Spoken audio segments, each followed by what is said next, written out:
ਅਸਲ ਵਿੱਚ ਸਾਧੂ ਦਾ ਬੋਲਿਆ ਕਦੀ ਬਿਰਥਾ ਨਹੀਂ ਜਾਂਦਾ। ਸਾਧੂ ਸੰਤ ਸਹਿਜ ਸੁਭਾਈ ਕੁਝ ਵੀ ਕਹਿ ਦੇਣ ਉਹ ਜ਼ਿੰਦਗੀਆਂ ਬਦਲ ਦਿੰਦਾ ਹੈ, ਕਿਉਂਕਿ ਉਹ ਸੰਤ ਮਹਾਪੁਰਖ ਚਾਰ ਤਰ੍ਹਾਂ ਦੀਆਂ ਮਾਇਆ ਤੋਂ ਉੱਪਰ ਉੱਠ ਚੁੱਕੇ ਹੁੰਦੇ ਨੇ ਤੇ ਪਰਮਾਤਮਾ ਉਹਨਾਂ ਦੀ ਰਚਨਾ ਦੇ ਉੱਤੇ ਵਾਸ ਕਰਦਾ ਹੈ। ਅੱਜ ਕੱਲ੍ਹ ਤਾਂ NGO ਸੁਸਾਇਟੀਆਂ ਦਾਨ ਦੇ ਵਿੱਚ ਲੈ ਗਏ ਪੈਸਿਆਂ ਦੇ ਨਾਲ ਆਪਣੇ ਘਰ ਭਰਨ ਦੇ ਉੱਤੇ ਲੱਗੀਆਂ ਨੇ, ਪਰ ਪਹਿਲਾਂ ਦੇ ਸਮਿਆਂ ਦੇ ਵਿੱਚ ਗੁਰੂ ਘਰ ਦੀ ਸੇਵਾ ਦੇ ਲਈ ਕਾਰ ਸੇਵਾ ਚੱਲਿਆ ਕਰਦੀ ਸੀ।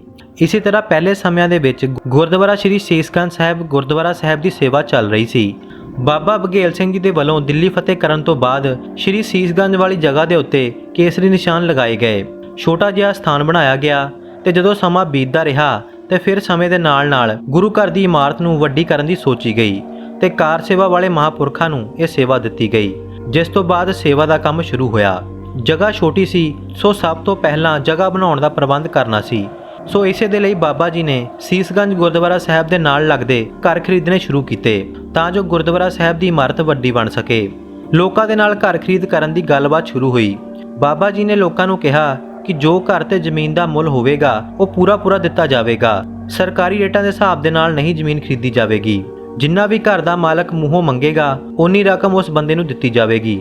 ਕਿਸੇ ਦੇ ਨਾਲ ਕੋਈ ਵੀ ਧੱਕਾ ਨਹੀਂ ਕੀਤਾ ਜਾਵੇਗਾ।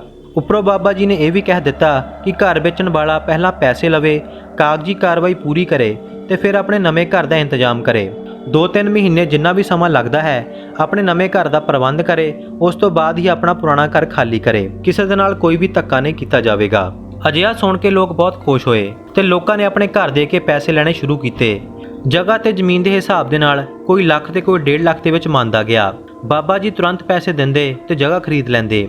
ਕੁਝ ਲੋਕ ਤਾਂ ਸੇਵਾ ਸਮਝ ਕੇ ਪੈਸੇ ਘੱਟ ਵੀ ਲੈਂਦੇ, ਪਰ ਹਰ ਇੱਕ ਬੰਦਾ ਇੱਕੋ ਜਿਹਾ ਨਹੀਂ ਹੁੰਦਾ। ਲੰਗਰ ਹਾਲ ਦੀ ਇਮਾਰਤ ਦੇ ਨਾਲ ਲੱਗਦਾ ਇੱਕ ਘਰ ਦਾ ਮਾਲਕ ਘਰ ਵੇਚਣ ਦੇ ਲਈ ਤਿਆਰ ਨਹੀਂ ਸੀ। ਪਹਿਲਾਂ 1 ਸਾਲ ਤਾਂ ਉਹ ਘਰ ਵੇਚਣ ਤੋਂ ਨਾ ਹੀ ਕਰਦਾ ਰਿਹਾ।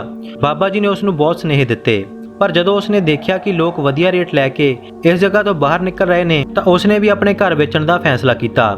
ਉਸ ਨੂੰ ਇਹ ਤਾਂ ਪਤਾ ਸੀ ਕਿ ਲੰਗਰ ਹਾਲ ਦੇ ਨਾਲ ਉਸ ਦੀ ਜ਼ਮੀਨ ਲੱਗਦੀ ਹੈ ਤੇ ਜਦੋਂ ਲੰਗਰ ਹਾਲ ਵੱਡਾ ਕਰਨਾ ਪਵੇਗਾ ਤਾਂ ਉਸ ਦੇ ਜ਼ਮੀਨ ਦੀ ਲੋੜ ਜ਼ਰੂਰ ਪਵੇਗੀ। ਇਸ ਲਈ ਉਹ ਬਾਬਾ ਜੀ ਦੇ ਕੋਲ ਗਿਆ ਤੇ ਕਹਿਣ ਲੱਗਾ ਕਿ ਬਾਬਾ ਜੀ ਮੈਂ ਵੀ ਆਪਣਾ ਘਰ ਵੇਚਣਾ ਚਾਹੁੰਦਾ ਹਾਂ।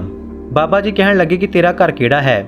ਤਾਂ ਸੇਵਾਦਾਰਾਂ ਨੇ ਦੱਸਿਆ ਕਿ ਜੋ ਲੰਗਰ ਹਾਲ ਦੇ ਨਾਲ ਲਹਿੰਦੇ ਪਾਸੇ ਘਰ ਲੱਗਦਾ ਹੈ ਉਹ ਇਸ ਦਾ ਘਰ ਹੈ ਤੇ ਪਿਛਲੇ 1 ਸਾਲ ਤੋਂ ਇਸ ਨੂੰ ਸੁਨੇਹੇ ਭੇਜ ਰਹੇ ਹਾਂ। ਇਹ ਘਰ ਵੇਚਣ ਦੇ ਲਈ ਮੰਨ ਨਹੀਂ ਰਿਹਾ ਸੀ।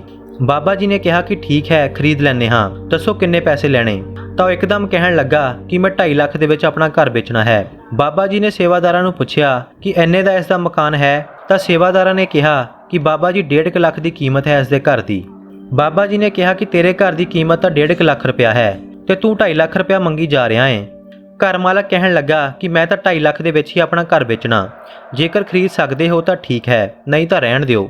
ਬਾਬਾ ਜੀ ਕਹਿਣ ਲੱਗੇ ਕਿ ਠੀਕ ਹੈ, ਫਿਰ 2.5 ਲੱਖ ਦੇ ਵਿੱਚ ਕਾਗਜ਼ ਲਿਖ ਲੈਂਦੇ ਹਾਂ। ਘਰ ਦਾ ਮਾਲਕ ਹੈਰਾਨ ਪਰੇਸ਼ਾਨ ਹੋ ਗਿਆ।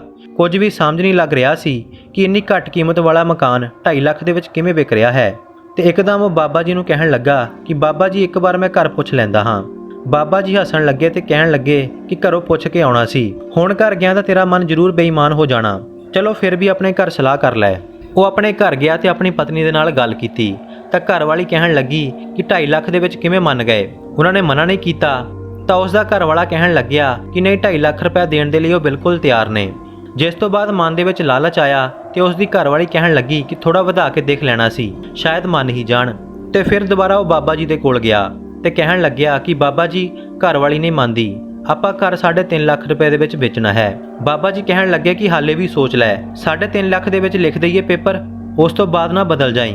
ਉਸ ਦੇ ਮਨ ਦੇ ਵਿੱਚ ਫਿਰ ਲਾਲਚ ਆ ਗਿਆ ਤੇ ਕਹਿਣ ਲੱਗਿਆ ਕਿ ਚਲੋ ਬਾਬਾ ਜੀ ਤੁਸੀਂ 5 ਲੱਖ ਦੇ ਦਿਓ। ਬਾਬਾ ਜੀ ਕਹਿਣ ਲੱਗੇ ਕਿ ਹੁਣ ਆਪਣੇ ਬਚਨ ਤੇ ਪੱਕਾ ਰਹੀਂ, ਮਨ ਦਾ ਕੀ ਭਰੋਸਾ ਹੈ ਉਹ ਕਿਹੜੇ ਵੇਲੇ ਬਦਲ ਜਾਵੇ। 5 ਲੱਖ ਦਾ ਸੌਦਾ ਪੱਕਾ ਹੋਇਆ, ਕਾਗਜ਼ ਮੰਗਵਾਇਆ ਗਿਆ ਤੇ ਲਿਖਤੀ ਕਾਰਵਾਈ ਸ਼ੁਰੂ ਹੋਈ। ਤਾਂ ਉਹ ਮਕਾਨ ਮਾਲਕ ਕਹਿਣ ਲੱਗਿਆ ਕਿ ਬਾਬਾ ਜੀ ਤੁਹਾਡੇ ਕੋਲ ਤਾਂ ਬਹੁਤ ਪੈਸੇ ਨੇ, ਮੈਨੂੰ 6 ਲੱਖ ਰੁਪਏ ਦੇ ਦਿਓ। ਤਾਂ ਬਾਬਾ ਜੀ ਨੇ ਅਚਾਨਕ ਹੀ ਬੋਲ ਦਿੱਤਾ ਕਿ ਤੂੰ ਪਾਗਲ ਹੈ, ਘਰੋਂ ਤਾਂ ਤੂੰ 3.5 ਪੁੱਛ ਕੇ ਆਇਆ ਸੀ, ਆਪਾਂ ਤੈਨੂੰ 5 ਲੱਖ ਦੇ ਰਹੇ ਹਾਂ ਤੇ ਹੁਣ ਤੂੰ ਫਿਰ ਬਦਲੀ ਜਾ ਰਿਹਾ ਹੈ। ਬਾਬਾ ਜੀ ਨੇ ਬੋਰੀ ਭਰ ਕੇ 6 ਲੱਖ ਰੁਪਏ ਦਿੱਤੇ।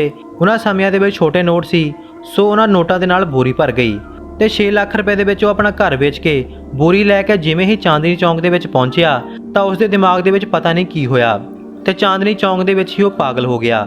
ਉਹਨਾਂ ਸਮਿਆਂ ਦੇ ਵਿੱਚ 6 ਲੱਖ ਰੁਪਏ ਵੀ ਵੱਡੀ ਅਮਾਉਂਟ ਹੁੰਦੀ ਸੀ। ਸ਼ਾਇਦ ਖੁਸ਼ੀ ਦੇ ਨਾਲ ਹੀ ਉਹ ਪਾਗਲ ਹੋ ਗਿਆ ਤੇ ਚਾਂਦਨੀ ਚੌਂਕ ਦੇ ਵਿੱਚ ਹੀ ਬੋਰੀ ਦੇ ਵਿੱਚੋਂ ਪੈਸੇ ਕੱਢ ਕੇ ਉਹ ਖਿਲਾਰਨ ਲੱਗ ਪਿਆ।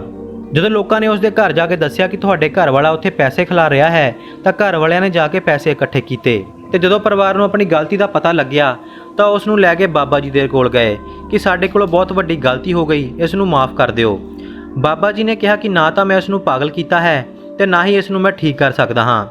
ਜੇਕਰ 6 ਲੱਖ ਰੁਪਏ ਦੇ ਵਿੱਚੋਂ ਕੋਈ ਪੈਸਾ ਘਟ ਗਿਆ ਹੈ ਤਾਂ ਦੱਸੋ, ਮੈਂ 6 ਲੱਖ ਰੁਪਏ ਪੂਰਾ ਕਰ ਦੇਵਾਂਗਾ, ਕਿਉਂਕਿ 6 ਲੱਖ ਦੇ ਵਿੱਚ ਹੀ ਇਹ ਸੌਦਾ ਕਰਕੇ ਗਿਆ ਸੀ, ਪਰ ਇਸ ਨੂੰ ਮੈਂ ਠੀਕ ਨਹੀਂ ਕਰ ਸਕਦਾ।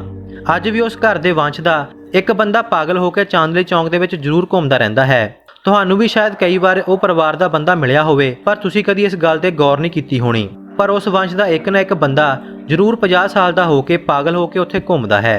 ਇਸ ਤਰ੍ਹਾਂ ਸਾਧੂ ਦੇ ਬਚਨ ਕਦੀ ਵੀ ਬਿਰਥੇ ਨਹੀਂ ਜਾਂਦੇ।